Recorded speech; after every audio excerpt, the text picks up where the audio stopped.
हम लोग बात करने वाले हैं इन्फोसिस टर्मिनेशन के बारे में। इन्फोसिस ने फिर से टर्मिनेट करना शुरू कर दिया है और इसका कारण है उसका एजुकेशनल क्वालिफिकेशन। मैं आपको हर एक वीडियो में एक ही चीज बताता हूं और लोग पता नहीं क्या क्या बोलते हैं। मैं क्या बोलता हूं कि जिसका भी एजुकेशनल क्वालिफिकेशन का जो क्राइटेरिया है वो मैच नहीं कर रहा है, उसको इन्फोसिस से खतरा है। उसको क्या है, इन्फोसिस से खतरा है।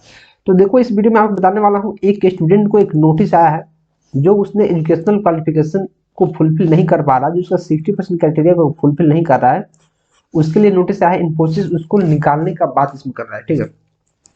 तो इन्फोसिस की तरफ से मैंने सारा डिटेल को हाइड कर दिया है, जो उसका नाम, उसका एम्प्लॉय आईडी, पता नहीं क्या क्या है, मैं सारी चीज को हाइड कर रखा हूँ, ठीक है। मैं सिर्फ आपको उसका जो मैसेज है उसको दिखा रहा हूँ। इन्फोसिस की तरफ से मेल क्या आया है, this is further to discussion that you have had with the launchpad team wherein it has been notified to you that your educational credential falls short of the required criteria, which is in the violation of code of conduct and ethics and employee handbook of Infosys Limited। देखो यहाँ साफ साफ mention है educational credential. तो बहुत सारे लोग पता नहीं क्या क्या अफवाह फैला रहे हैं कि सिर्फ अगर आप इन्फोसिस के एफए को क्लियर नहीं करते हो तो उसके लिए आपको इन्फोसिस निकाल रहा है। इसके लिए तो बहुत कम चांस है निकालने का, इसके लिए तो आपको सर्टिफिकेशन का एक चांस दे रहा है कि आप सर्टिफिकेशन कर लो, इसमें भी आपको 2 चांस दे रहा है। लेकिन जिसका एजुकेशनल क्वालिफिकेशन, जो एजुकेशनल क्वालिफिकेशन को ही फुलफिल नहीं कर पा रहा है, 60% जिसका नहीं है 10-12 में, डिप्लोमा में, बीटेक में, उसके लिए तो कोई उपाय ही नहीं है ना। इन्फोसिस उसके लिए कुछ उपाय छोड़ा ही नहीं है, उसको डायरेक्ट निकालने की धमकी दे रहा है। क्या लिखा है, according you are being issued this notice to show cause dated 1 December 2022, please refer attachment. उसके एक अटैचमेंट भी उनको दिया है, wherein your response in writing is expected to be furnished not later than 10 AM on or before 5 दिसंबर।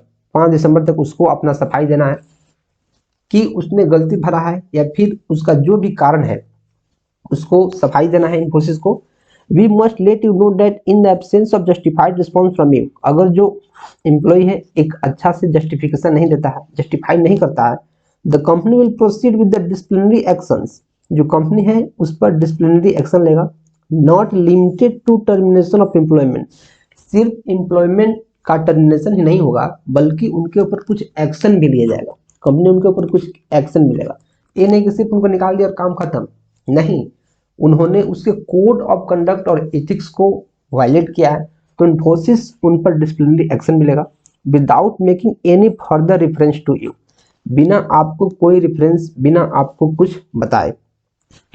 तो देखो, इससे बचने का उपाय एक ही है, कंपनी और जो एम्प्लॉय है दोनों का गलती है। मैं दोनों का गलती दूंगा कैसे, देखो, जब हम लोग इन्फोसिस का फॉर्म भरते हैं फॉर्म, तो सबसे पहले उसमें एक ऐसा सिस्टम रहना चाहिए कि हम लोग उसमें 10th 12th और डिप्लोमा किए हैं तो डिप्लोमा और बीटेक किए हैं तो बीटेक, सबका हम मार्क्स वहीं पे डाल दें। जैसे 60% है, अगर मानो इसका 55% है, इसका मानो 75% है, इसका मानो 80% है, तो जैसे हम उसमें डालेंगे उसी समय जब हम फॉर्म भर रहे हैं उसी समय अगर हम डालेंगे तो उसका जो सिस्टम है डिटेक्ट कर लेगा और डिटेक्ट करेगा कि जिसका अगर 60% से कम है उसका अप्लीकेशन वहां लेगा ही नहीं, मतलब वो अप्लाई ही नहीं कर सकता है। सबसे पहले एक सिस्टम बनाना चाहिए इन्फोसिस को कि अगर आप 60% जो क्राइटेरिया नहीं फुलफिल कर रहा है उसको आप टर्मिनेट कर रहे हो, अगर आप उसको निकाल रहे हो, तो सबसे बेहतर क्या तरीका है कि जो आप एप्लीकेशन फॉर्म अपना बनाते हो उसमें एक ऐसा कॉलम बनाओ, एक ऐसा रो बनाओ जो हमारे परसेंटेज को डिटेक्ट करे और उसको वेरीफाई करे कि अगर कोई भी स्टूडेंट है जो इस पर्टिकुलर क्राइटेरिया को मैच नहीं कर रहा है तो फॉर्म अप्लाई ही नहीं कर सकता है। अगर ऐसा नहीं करेगा तो आपका भी जो ट्रेनिंग कराने के बाद जो आप उसको निकाल रहे हो तो वो आपका पैसा बच जाएगा और जो एम्प्लॉई है उसको भी पता चल जाएगा कि हाँ, मेरा 60% नहीं है, मैं क्राइटेरिया को फुलफिल नहीं कर पा रहा हूँ तो मैं अप्लाई ही नहीं कर सकता, कोई बात नहीं, एक कंपनी में मैं अप्लाई नहीं कर सकता हूँ। लेकिन क्या होता है, आप पहले कोई कंडीशन रखते नहीं और जब एम्प्लॉय काम करना शुरू कर देता है, जब उसका जॉब लग जाता है, ट्रेनिंग कर लेता है, जब काम करना शुरू करता है, तब आप कहते हो कि यार आपने तो 60% को फुलफिल नहीं किया, अब आप घर जाओ। तो ये तो कहीं भी ठीक नहीं है। और जितने भी स्टूडेंट हैं उनको मैं एक ही बात करना चाहूँगा कि यार आप इस कंपनी में अप्लाई मत करो। एक कंपनी बहुत 60% खाली देख रहा है, सिर्फ 60% देख रहा है और एम्प्लॉय की टैलेंट को नहीं देख पा रहा है, ठीक है। तो आप इस कंपनी से बच के रहो। और आपको भी एक बात यहाँ जानना चाहिए कि जब इन्फोसिस बहुत दिनों से क्राइटेरिया चेंज कर दिया है और 60% जिसका कम है उसको लोगों को निकालना है, तो आप इस कंपनी के लिए अप्लाई मत करो। या फिर देखो अगर आपका 60% नहीं है तो आप दूसरे कंपनी के लिए अप्लाई करो। एक ही कंपनी थोड़ी है, बहुत सारा कंपनी है। ठीक है, तो यही था। जिनका जिनका भी एजुकेशनल क्वालिफिकेशन जिनका क्राइटेरिया है 60% से कम है, अलग अलग स्टेट के लिए अलग अलग है, मीन्स कम से कम 60% तो है ही। इससे जिनका कम है उनको पक्का इन्फोसिस की तरफ से टर्मिनेशन का लेटर आने वाला है, वो पक्का उनको इन्फोसिस निकालने वाला है। जो लोग एफ में फेल हो गए हैं उनके लिए फिर भी एक चांस है, क्या है, सर्टिफिकेशन। उनके लिए क्या है, सर्टिफिकेशन। लेकिन जिनका क्राइटेरिया ही मैच नहीं हो रहा 60% वाला है, इनके लिए तो कोई चांस ही नहीं है।